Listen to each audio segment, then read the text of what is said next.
Hello everyone out there, and welcome to the Jazz Show.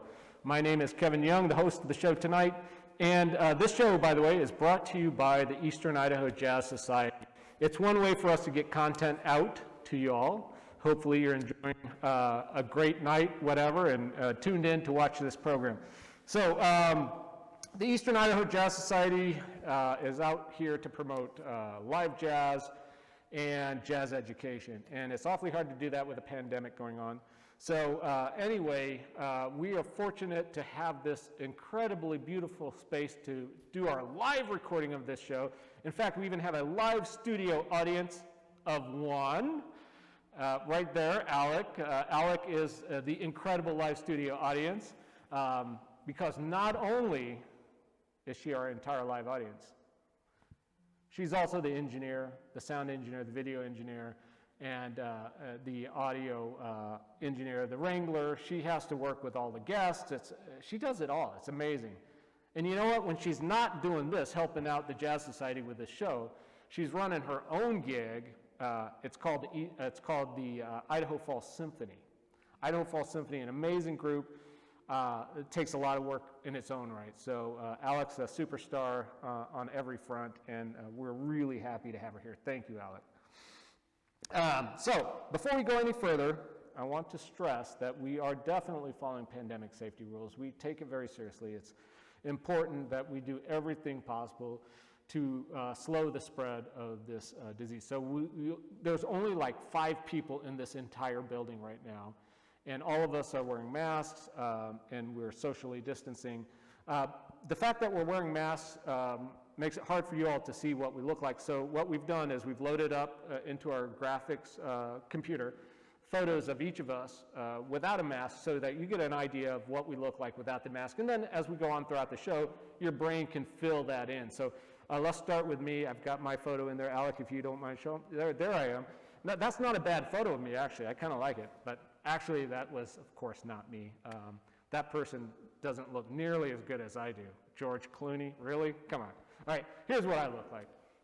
Yep, that's me, my saxophone. And so now you know you can fill in the gaps. Maybe that's a good thing, maybe that's a bad thing. I don't know, but you at least see what I look like. All right,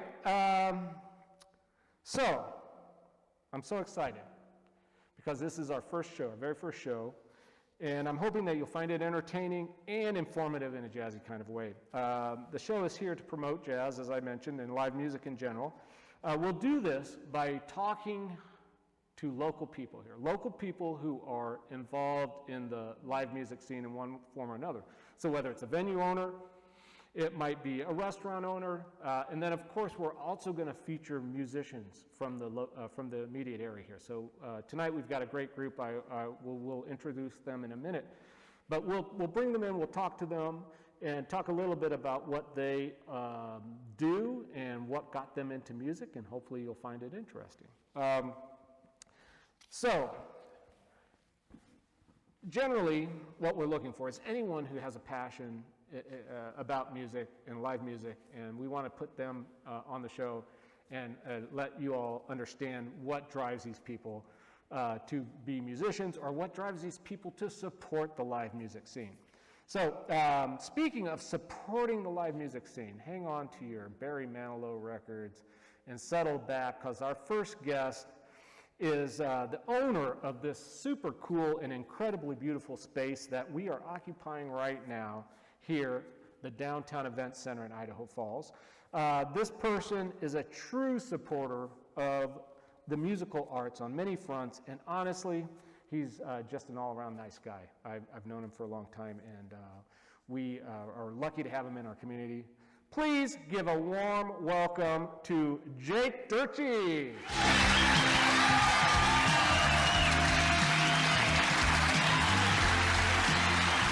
Look at him, man, all the charisma, all the charm. Jake, welcome to the show. Thank you. You have the distinct honor of being the very first guest ever, and you have no idea what we're going to be doing. So for that, your courage is very amazing, I gotta say. I don't know if I would do it, but thank you for taking the plunge and agreeing to be here with us. Let's first of all, let's make sure everyone can see what you look like without the mask. Once again, that's your camera right up there if you want to take a look in there, and now we'll show you what Jake looks like without a mask on. See, amazing, that is a nice looking guy right there, I'll tell you what. So, so you got that look going, you got the mask going, you got Lester Young falling off the wall again. It happens, don't worry. He's okay. He's done that a couple times tonight. The Prez, yeah, he plays his saxophone sideways as it is. So anyway, we'll just keep moving on. All right. So welcome to being on the show. Thank you. We appreciate that. And I have to say right off the top, thank you so much for helping to make this possible by allowing the space for us to be here to do this. It's a great, and we're going to learn a little bit more about this incredible space. In fact, why don't you tell us a little bit really about what the DEC is, DEC, and what was your motivation for opening this place? When did you first get to Idaho Falls with it? So we bought this building, I would guess, about 5 years ago.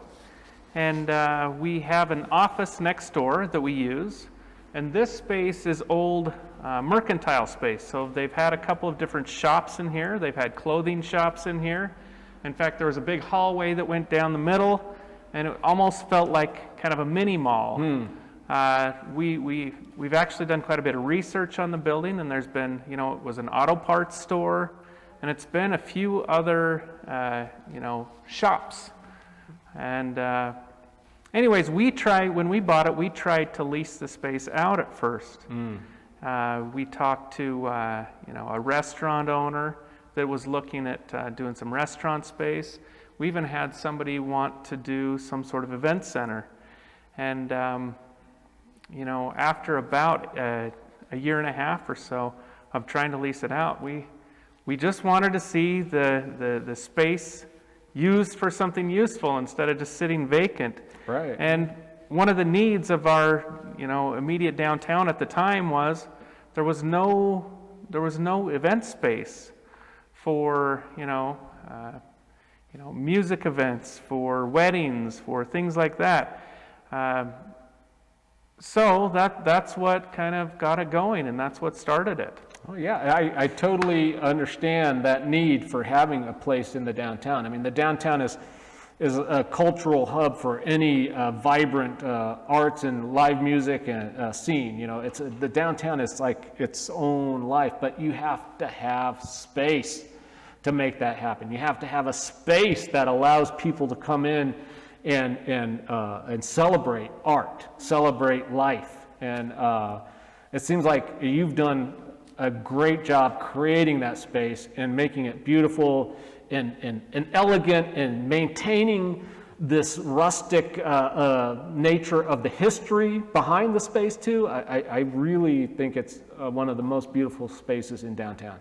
So thank you for doing that. It was a really enjoyable experience to take, 100 years of remodeling, stripping it away, and trying to maintain some of those architectural pieces and expose them and still make it usable, clean, nice space. Yeah, I think you're doing a great job here. Wonderful space to do things like have a studio show in. And I'd imagine that maybe you've had let's just say, okay, pre-pandemic, you probably had a lot more. But a lot of different groups coming through, a lot of different crazy things happening in this place. I mean, when people are out celebrating, having a good time, I imagine you might have a few stories to tell, maybe. Is there something you could share with us? And you don't have to name names unless you want to. I mean, that's cool. We'd love a name or two. One of the funniest stories is apparently in German culture, there is a log sign event that happens with weddings. Really? And This is probably the most interesting, unique thing that I've ever learned that has happened here. Somebody wanted to saw a log to celebrate their wedding, kicking off their wedding, and they're So literally sawing a log. That's not like log. a chainsaw. No. Not like a chainsaw, no. Okay. A chainsaw would be a little crazy. We're talking right? a handsaw. A handsaw. Okay, is it like a traditional handsaw? Yes. Okay. Cool. That was pretty interesting. That was pretty crazy. Other crazy things with that have happened are we've done political events in here. We've done one of my favorite things that I've learned about since having the space available is the nonprofit scene. Mm-hmm. I cannot believe how many nonprofits there are. I cannot believe how many people are out there passionate about giving back to our community. And they're doing lots of fundraisers. Part of the fundraising is demonstrating the specific things they're doing to uplift our community. And, it's pretty moving. That's pretty great. moving what people are willing to give up to make our community better. That's a great segue, actually, into my next question. And first I want to say, you have a very musical family. I've had the pleasure of actually meeting some of your family and hearing some of your family perform. You have 2 daughters, is that right? 2 sons. 2 sons, sorry. Yep. 2 sons that are in the youth symphony. One's a violin player. Yep, they're both violinists. Both violinists. Okay, very cool. Yeah, what a great thing for them to be experiencing in our community. The Youth Symphony, the Idaho Fall Symphony, two major organizations, obviously all under the Idaho Fall Symphony, but they each perform and they're bringing music to our community, and they're also, in the case of the Youth Symphony, they are helping to develop a love for music with young students. Now, if we're talking about a community in general, and we're trying to help our community, develop a love for live music and develop a cultural music scene of sorts, what do you feel is the most important thing we can do to help keep that going? How can we foster and encourage that growth of a vibrant live music scene? For me, it's important that my sons are involved with music, because I believe it helps them develop into better contributing members of society. I think it teaches them work ethic. I think it teaches them delayed gratification. This whole idea of working hard on something and not seeing results for literally years. The more other kids have that opportunity, the more it becomes the cool thing for kids.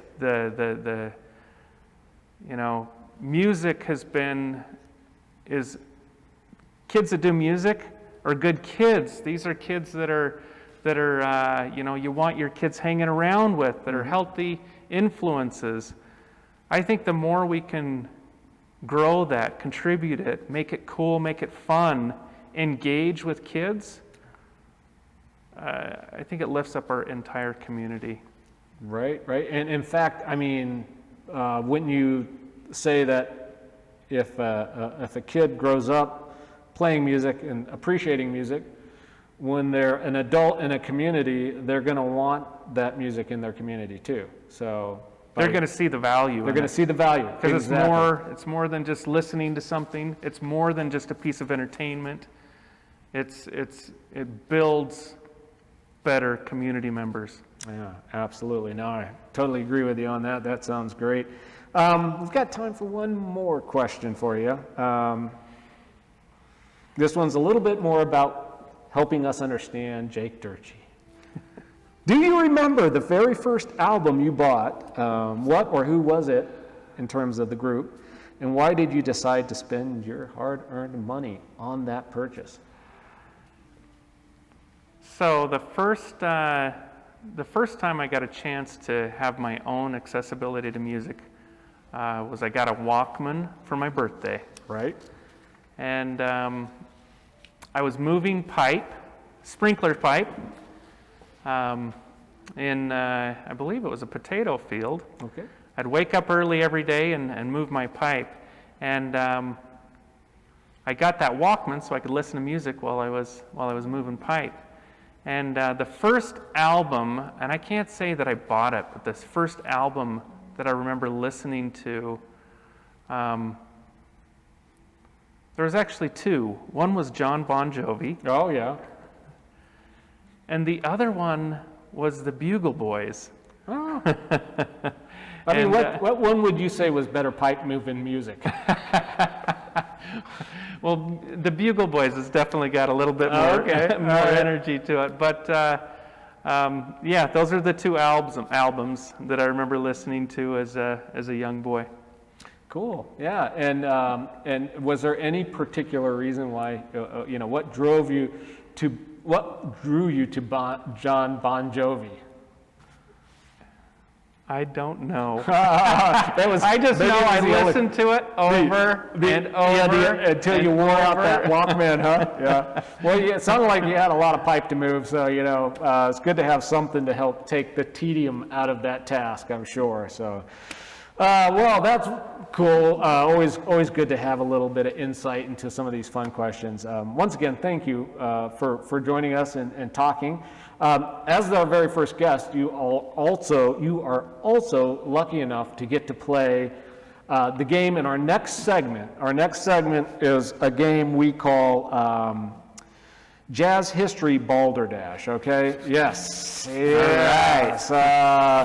It's a fun little segment in the show, and it's really for everyone's jazzy education, a little bit of history. It's like a game all rolled into one. We've got a little bit of history, we've got a trivia quiz, and we've got the game Balderdash. So the game Balderdash, if you don't know, the game Balderdash is there's like a series of answers, and only one of the answers is correct, but the other answers are gibberish. And the person who's guessing has to try and figure out what's the real answer. So, do you Sounds feel like college? Yeah, right. I like that. If you feel up for it, we'll go ahead and play this game. It's going to be a lot of fun. I'll tell you that. do it. So let's do it. All right. Jazz History Balderdash. There you go. Yeah. So that's our little intro. A little snappy intro there to get us in the mood. I'm in the mood, Kevin. All right, perfect. Here we go then. Our first, actually we're going to pick on trumpet players, all right? Okay. So our first question is going to be around Miles Davis, and referred to by Rolling Stone magazine as the most revered jazz trumpeter of all time. Miles Davis is undeniably one of the most famous jazz musicians of the 20th century. He was also meticulous when preparing for a musical performance. His preparations included A, avoiding food, sex, and shaking hands while wearing a pair of shoes which were one size too small for his feet with the laces tied as tightly as possible. All right, that's A. B, drinking plenty of water, avoiding alcohol, and eating half a rotisserie chicken. This is obviously right before he's performing. Or C, practicing yoga while breathing the smoke from burning Palo Santo wood. So give it some time, think about it. Smoke's not going to work very well with trumpet playing, I don't think. I don't want to give you any clues. You gotta work this all on your own. All right, let's go with the tight shoes. A. You are correct. The tight shoes. Yes, Miles Davis felt that he needed to be on edge for his performances, so he would do things that put him literally on edge, like uncomfortable shoes. So anyway, a little bonus information for you. If you didn't know, one of Miles Davis, in fact, the most famous Miles Davis album, Kind of Blue, was the largest or the most selling jazz album of all time. In fact, since 1959, when it was released, 6.9 million copies have been sold. And even to this date, even to today, 5,000 copies are sold every week of this album. It's amazing. So, very popular album. If those of you if you're looking for a jazz album, especially for that last minute, maybe Christmas present or holiday present, Kind of Blue, you can't go wrong. It is an incredible album. Oh, by the way, by chance, do you know what the largest selling album in any genre of music is of all time?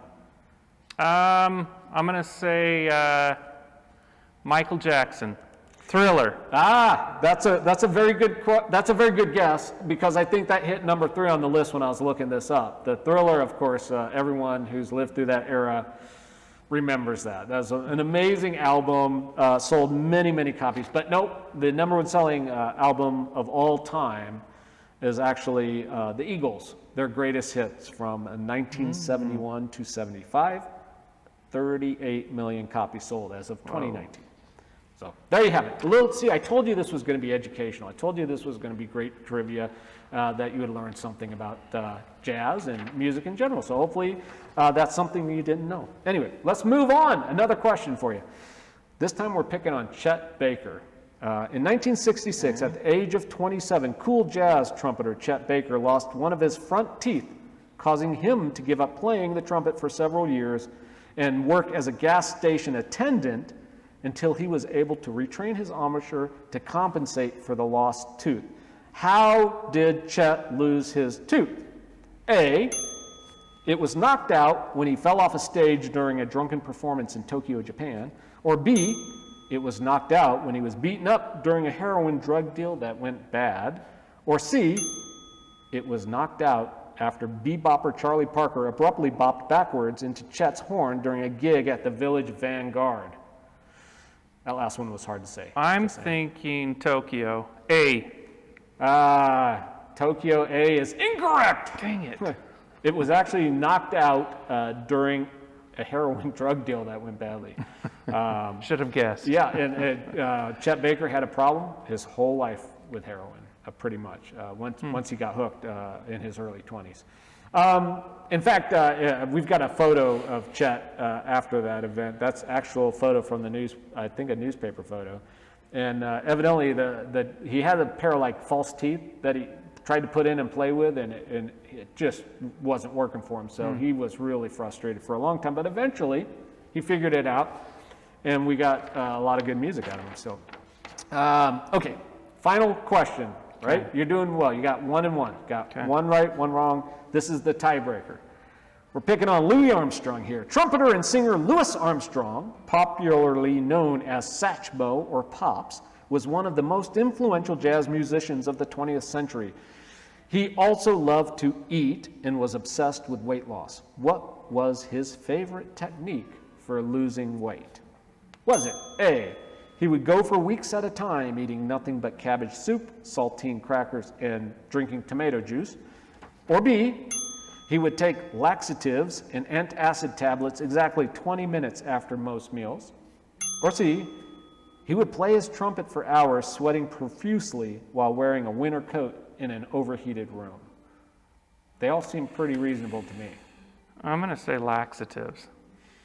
And laxatives it is. Congrats, Jake. 2 out of 3. You did all right, man. Yeah, Louis Satchmo was a huge fan of laxatives, actually, and he would pass it on to all his friends. In fact, Alec, if you could show this next slide, this is actually a postcard that he would send out to his fans. That's him sitting on a toilet, with a little keyhole view, and the quote underneath, I don't know if you can see it, but it says, "Leave it all behind."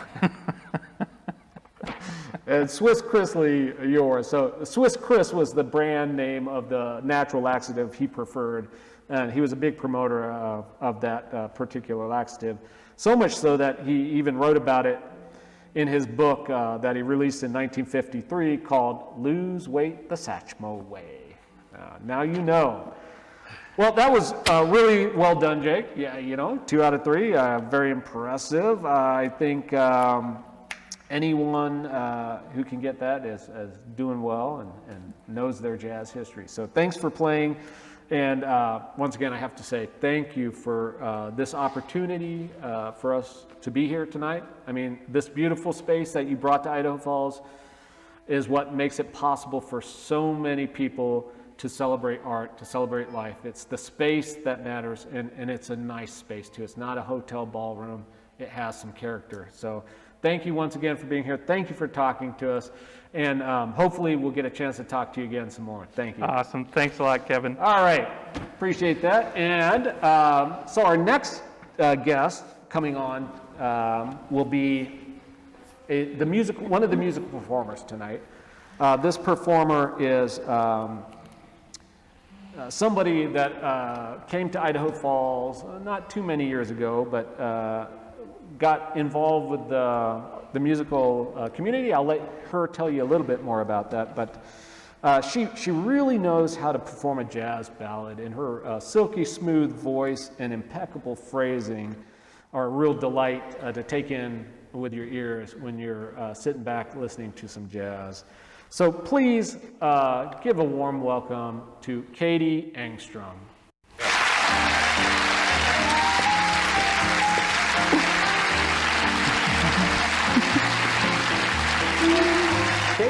Katie, come on over, Katie. Cool. As you can tell, the audience was going crazy. I know, I heard that. They love Thank you for that welcome. That's as they should. I mean, you are truly a superstar in the local community for jazz vocalists. Every time in the past, I mean, it's not been as much lately with things going on, but in the past when we've had the opportunity to perform together, or when I've been able to come out and listen, it's always been a treat. So very excited to have you on as the very first musical guest for the very first show. So happy to be here. well, and I'm sure everyone out there is looking forward to learning a little bit more about who Katie Engstrom is and why she got into music. So before we go any further, if you could just look into that camera right there. We're going to let people see what you look like without a mask. I mean, it's only fair. So, Alec, if you got there, yeah, that's, I mean, see, you know, the masks are necessary. We know they are helping to, you know, slow down the spread. So that's a good thing. But it's always good for everyone to be able to see what we look like without the mask. That's why we put the photos in there. Thank you, Alec. So, Katie, let's get right to the most important question that I have on my list here. This is one that I really worked on for a long time, you know, so that we could get the essence of who you are and people could feel like they understand you musically. Okay, so first question I have for you is, do you sing in the shower? Yes. Yes, That's a definite yes. What songs do you like to sing? Oh, I like the big belty. I like some Beyonce, you know. Yeah, yeah. Things that I might not always sing out with the Dewdroppers, but Right. try to hit those high notes. Just go attempt for to it. hit those high notes and just yeah. Yep. No. after Okay. That's cool. I know that's I do my best singing in the shower, which is the worst. This is horrible anyway. So that's Right. It's a safe place, you know. It's a safe place. Thank you. And the water's running, so really it's hard for people to really hear you. Yeah. So. There you go. Okay. Well, anyway, that's cool.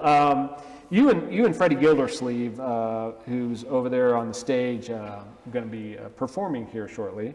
The two of you together started the Dewdroppers.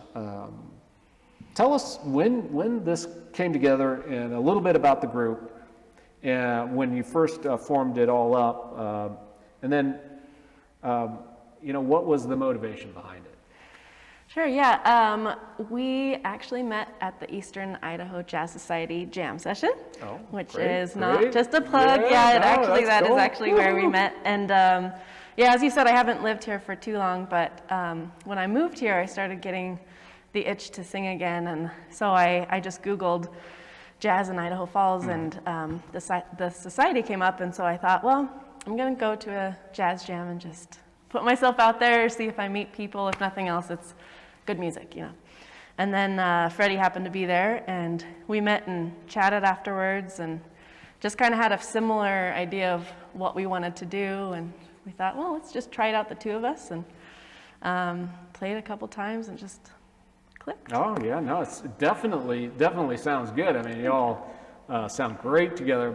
So I got to ask, who came up with the name Dewdroppers? What is a Dewdropper? Yeah. Anyway, Yeah, so the Dewdroppers, that was something I think anyone that has been in a band, whether it's high school or whenever, that's something that you just talk a lot about, and it kind of wasn't coming. And then one day Freddie said he was looking at some old words from the 20s, some like jazz words and things they used to use back then. And he said, oh, well, the Dewdroppers means basically slackers, people that don't do much. Right, We're very mellow sound, and we thought, oh, you know, it kind of works. It has an old 20s jazz theme to it, and as soon as he said it, just kind of stuck with You know, us. you shouldn't let the mellowness fool you. It's well-crafted, incredibly beautiful music. And sometimes the stuff that seems the easiest is really hard to get right emotionally, to get right in the terms of phrasing. So whatever it is that you two have worked out, it sounds great. You have a very musical family, and you're all big supporters of music. I know your extended family is involved in the Reno area, supporting music there. I think I even was there one time at a jam session and met one of your dad's friends. Or anyway, they seem to know who they were. So it sounds like a lot of great activities to get music out. So you've got a father who's a professional in music, right? Yeah, music. What about your mom? My mom, she used to sing, Okay. but she's kind of been our cheerleader throughout it. Right. Yeah. Well, very important too. For sure, I mean, definitely. it's sometimes not an easy career to engage in, and it definitely takes a lot of patience for people who are involved with musicians. It's not a cliche. What about your extended family? Now, you have other uncles, aunts, cousins? Yeah, so as you mentioned, my family in Reno, so my uncle is really involved in the jazz in the Reno. He helps with the UNR, he's one of the head of the jazz societies there, and he helps with their festival, their jazz festival there. Yeah, he's one of the big wigs over there. And then my cousin is a music teacher, and my aunt is a music teacher. Wow. Well, that's great to be surrounded by all that music. In fact, I can remember one of our jam sessions. I think your dad must have been out visiting with you because had the incredibly good time. We got him to come up and play his trumpet, right? And what an amazing musician, by the way. So much fun. In fact, we have a photo of your dad. There he is, Dale. Yep, he was a little older when he jammed with us. Yeah, just a tad. I think what's going on there? How old is he there? He's about 6, Yeah. I believe. Yeah, so he started young. My grandfather was also a trumpet player, and then my brother played trumpet. So it's the trumpet's running the family. Yeah. Yeah. I play saxophone, and both my kids said no, not doing it. not doing it. Is it me? No, it's always good. They're playing their own instruments, and that's beautiful. I'm always happy to hear that. We got time for another question before we move on to the next segment, which actually is a great segment because we get to hear you sing. Do you get stage anxiety before you perform? And if you do, I mean, what do you do to deal with it? How do you deal with it? For sure. Yeah, I'll just start off by saying I get much more anxious now public speaking than I do with any sort of musical performance. But I think a lot of that has to do with the fact that I did start in music early on. And I think the more you do anything, the more you kind of start conquering those fears. So started on the French horn, and then started singing more, and then got into theater in high school. What, you played French horn?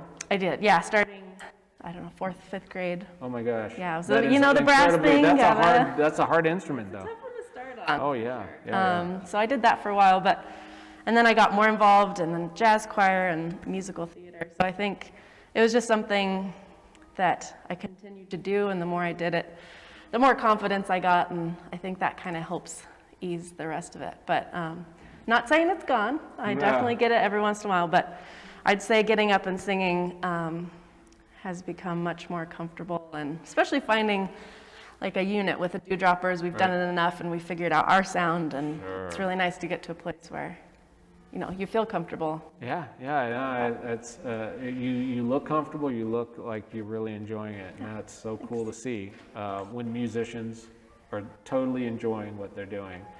I mean, it can't happen every day. I totally get that, but every time I've seen you perform, it looks like you're super enjoying it. So that's really cool. So great, thank you again for spending some time talking, and maybe later on we'll talk with you, both you and Freddie. But up next, actually, is one of my favorite part, as I mentioned, and that is the musical performance. Our first musical performance is coming up, and Freddie Gildersleeve, a great guitarist in the Dewdroppers, is already over on the sound stage, waiting for you to join him for our first number. So while you're getting ready, I'll go ahead and just spend a little bit of time and explain to the people out there listening and watching what the Jazz Society is about. The Jazz Society was formed in 2007. It's a nonprofit, 501c3. The mission is to promote jazz and blues in our community. In fact, John Anderson, our vice president on the board, is doing regular recordings of studio blues jams. So if you go to www.eijs.org, you can see these recordings, you can get access to these recordings, as well as a lot more information about what we are as a society and what we've been doing. You can also find us on Facebook, and if you do a search on YouTube, you will see some of these great recordings of musicians. So okay, let's get, it looks like they're already over there. I do want to show your graphic because I think it's really cool, like your promo graphic of the Dewdroppers. So Alec, if you want to put that up there. There it is. Yeah, that's a great photo and a great graphic. And from what I understand, you said, Katie, that was a friend of yours in graphic arts who designed that cool red teardrop guitar-looking thing there. Outstanding. I like a band that not only performs well, but has good graphics. I think that's really cool. Anyway, without further ado, ladies and gentlemen, Katie Engstrom, Freddie Gildersleeve, the Dewdroppers.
Then you and I came wandering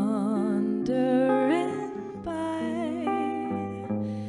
and lost in a sigh were we.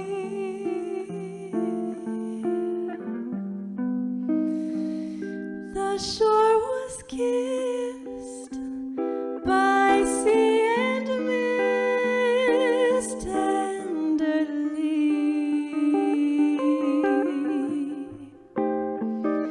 I can't forget how two hearts met breathlessly.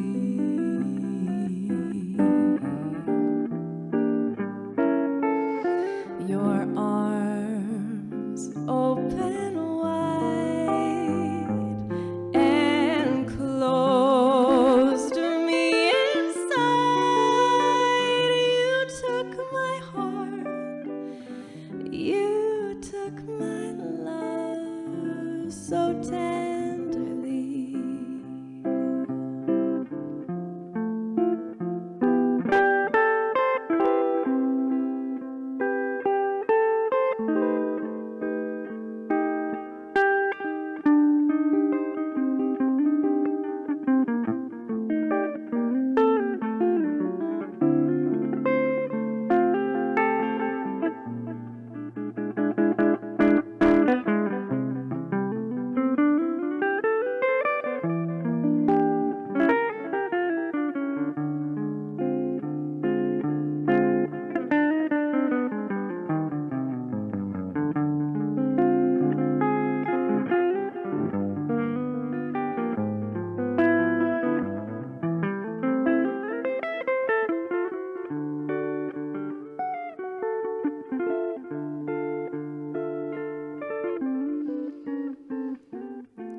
the shore was kissed by sea and mist tenderly.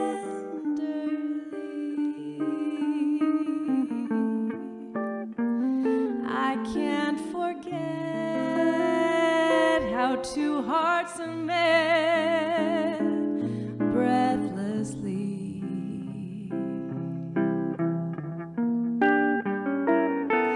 Your arms open wide and closed me inside. You took my heart, you took my love so tenderly.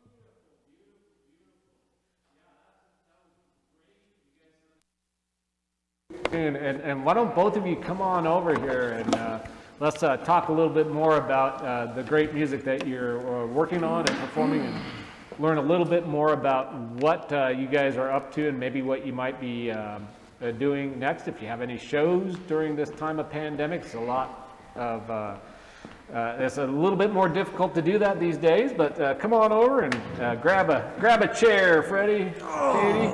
Thank you. Yeah. So good to have you both here in the studio. As I was mentioning earlier, it's always nice. Am I on? My mic on? Yep, all good. That's two thumbs up. All right, yep. No, and it looks nice on that tie there, by the way, Thank you. too, you know? Pretty good. You gotta look good. It's almost like you're a pro, man. Well, you are a pro. Not good enough to Musically, just you're a pro, sound but good these days. You gotta look good. You're a pro lapel mic wearer, too. That's what I'm saying. It looks good on you. So thanks again. That tune was great. Tenderly, a Walter Gross tune. I was looking up the history of that tune, and it was first released as a waltz, Wow, that's great. which I guess has its own feeling too. But what you guys did was more of a 4/4 feel, more of a ballad Definitely feel, 4/4. and it was sweet. Beautiful rendition. you. Outstanding. I think that now that we have Freddie here, I'd like to ask him a question about his musical career and what motivated him. But before we do that, since everyone sees what we look like without masks, well, let's look into that camera right there, Freddie, if you wouldn't mind. And we're going to throw up a photo of you so people know what you look like without a mask. Okay. This is always good to have that ability. So that you can, there you go. That's a good looking shot. I think that might have even been taken right against the wall. Probably There, yeah. So it does look familiar, but great shot. And if you don't mind, Katie, let's remind people what you look like too. So we got another photo of Katie. There you go, she is. Katie. A good looking duo, both of you, and great performers. So let me get to a question, Freddie. A lot of people have covered this particular standard, Tenderly.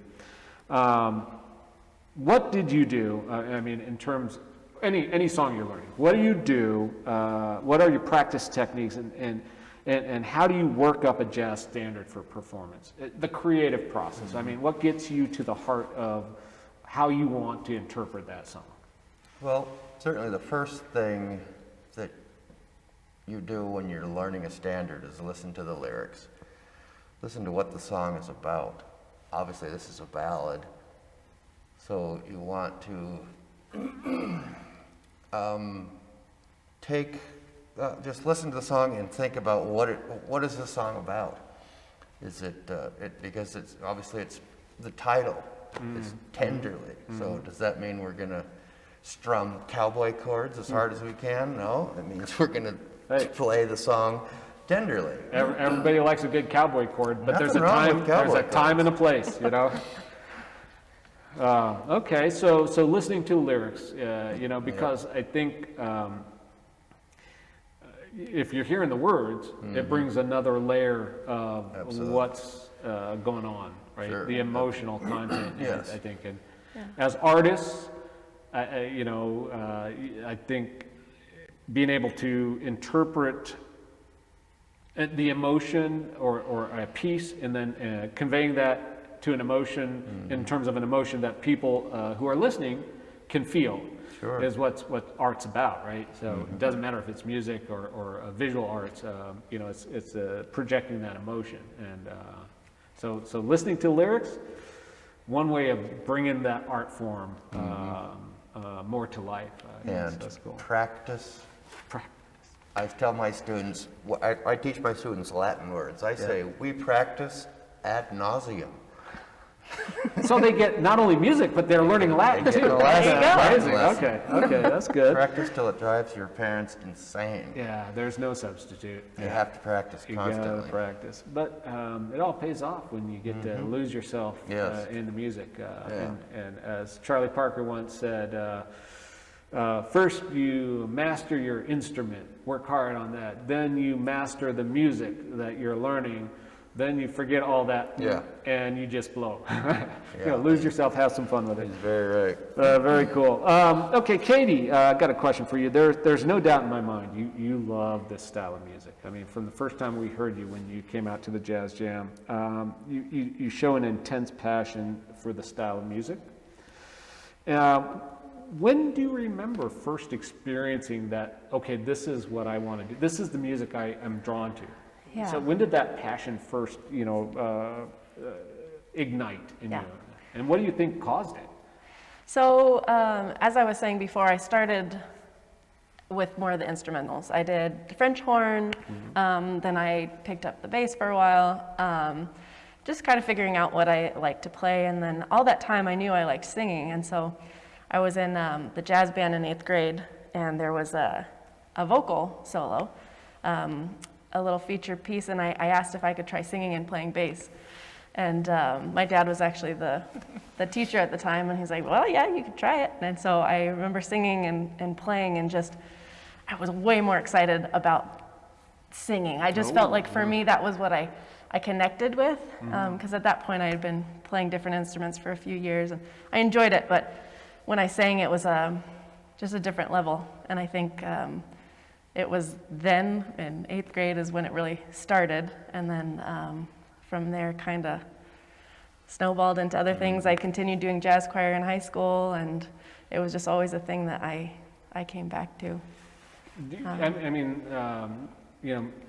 People who play with an instrument, of course, mechanically speaking, it's another layer of something that you have to make part of yourself.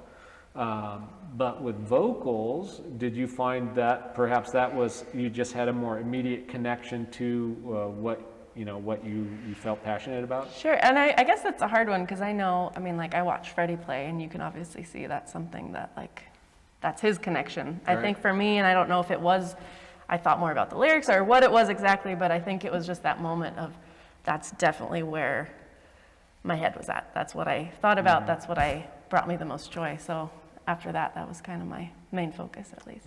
And we're all happy for that too, Thanks. because we get to hear you sing now. That's wonderful. Freddie, you teach, right? You have students. I do. And so you're often giving them bits of advice like practice. Listen to the lyrics. Let's turn the tables. Perhaps when you were in more of your learning phase, what was the best piece of advice that anyone in the musical world, or even not a musician, gave you that has helped you move forward with your music, with your art in music? Well, I was one of those lucky kids that my dad played guitar, so there was guitars strung throughout the house, or still is. We still have 8 guitars apiece. House of guitars. Yeah, and so I was surrounded by guitar, and I didn't even want to play guitar. I wanted to play drums. So the guitar just kind of fell into its place and felt very natural. But having a musical parent, you're always he's always telling me to listen to the other people. You're in a band. listen to what they're doing. Everybody needs to be listening to each other all at the same time. And it's not about, in jazz, we all get to take our solos, and we all get to back that person up. So everybody gets their chance to go for it. But in the meantime, when it's, you have to step back, and I think comping is a more crucial part of jazz, because think about it, you comp 90% of the time. Comp means you're just accompanying someone. You're not taking the You're solo. not playing like lyrical lines. So as much, guitar players and piano players, we comp about 90% of the time. So that's really what I try to focus on. 'Cause I take a solo every now and again and put my foot in my mouth when I do. But I really enjoy comping. I love playing along to the lyrics. So what you're saying is that good musicians will be compensated for comping. One of these days. Is that right? One of these days. Okay. Anyway, all right. Actually, I totally get you. As a horn player, as a monophonic instrument, one note at a time, we live and die by the polyphonic instruments in the group. The ones who can play the chords beautifully and blend with what you're doing. So important.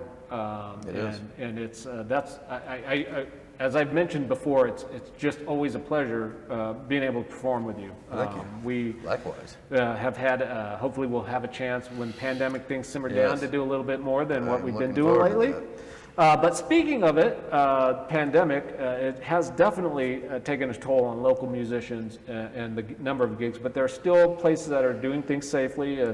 And in fact, you guys also have something on New Year's Eve, right, coming up? Yes, we have a New Year's Eve gig in Pocatello called a place called Yellowstone. It's the old, I know it's near the railroad track, and I believe it was the motel that accompanied it was right on the railroad tracks, and it's a gorgeous building, beautiful building. We will be there New Year's Eve from 7 to 10, so it's going to be an early gig. They're going to have a nice dinner and wine section, and it's a place that it's fairly large place, so you'll have a table, probably have an empty table between tables, so it's big enough that we can accommodate that. And hopefully you all will be able to be set up so that you're distanced. And well, I wish you the best of luck with that, and I hope you guys are staying safe there and helping ease people's stress during this time with a little bit of music. It's so important that we don't lose sight of the fact that that's what musicians do, that's what artists do in times of stress. So many people look towards music and art to help relieve them of all the troubles. So keep up that good work. And I'm looking at my clock here, and we're lucky enough to have time for one more number. What's this next number that you're going to do for us? Nice and easy. Nice and easy. Yeah, fun little uptune to finish with. Great. Well, Before we move on, I just want to say thank you for everything you've done for the Jazz Society. I know that is basically a thankless job, but I'm here to say thank you for all you do for that, because had it not been for you, I don't think Katie and I would have met. She's a social person that goes out, and I am not. So we would have our paths never would have crossed if it hadn't have been for something like the Eastern Idaho Jazz Society. Well, thank you very much. We have a lot of very dedicated people who are on the board and who support this Jazz Society, including all of you in terms of your support for being here even tonight. And when we do the jam sessions again, look forward to having you guys out there. So why don't you guys head on over there and get set up, and while they're doing that, I'll put in one more plug for the Jazz Society. Thank you for watching this. This next number is going to be an amazing piece as always. The Dewdroppers, Katie Engstrom and Freddie Gildersleeve, wonderful musicians. If you want to learn more about what's going on, or you're interested in even some of the recorded blues jams that John Anderson, our vice president on the board, is hosting and recording and releasing, you can learn all about this at our website, EIJS.org. And check it out. We're also on Facebook. We're also on YouTube. So without further ado, it looks like they're ready. Ladies and gentlemen, the Dewdroppers.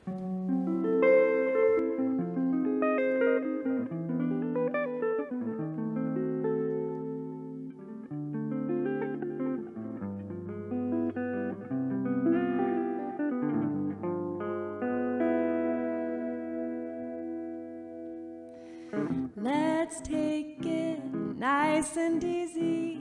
It's gonna be so easy for us to fall in love. Hey baby, what's your hurry? Just relax and don't you worry, 'cause we're gonna fall in love. We're on the road to romance, it's safe to say, so let's make all the stops along the way. The problem now, of course, is just to simply hold your horses. To rush would be a crime, 'cause nice and easy does it every time.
Let's take it nice and easy. It's gonna be so easy for us to fall in love.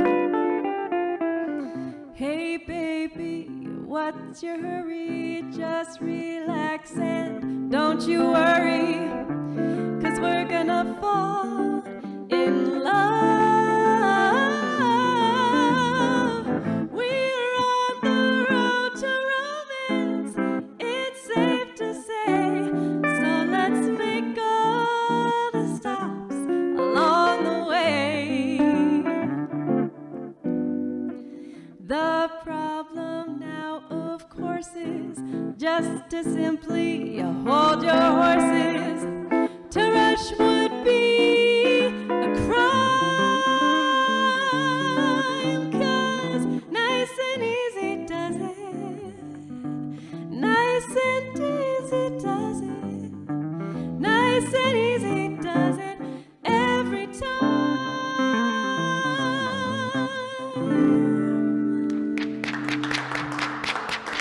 Yeah! Woo! Nicely done, Freddie, Katie. That was great. What a treat to have you both on the show, the very first show. What a wonderful performance from both of you. Thank you. Thank you much. And that's it for us tonight. I just want to, of course, once again, say thanks to everybody who's involved with making this first show a fun event and a success. Our guest, Jake Durchie, owner of the DEC, the deck, couldn't do it without you. Thank you, Jake. And a huge, huge thank you to Alec Pugh, behind the boards, many, many boards and many, many computers and many, many buttons, and never missed one.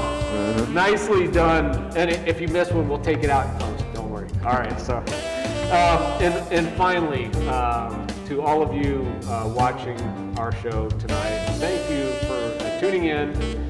We hope that you had some fun. We hope you found it entertaining.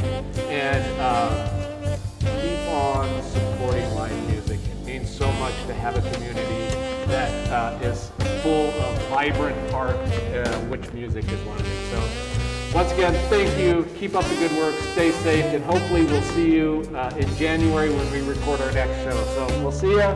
Take it easy. Thanks, Bob. Bye.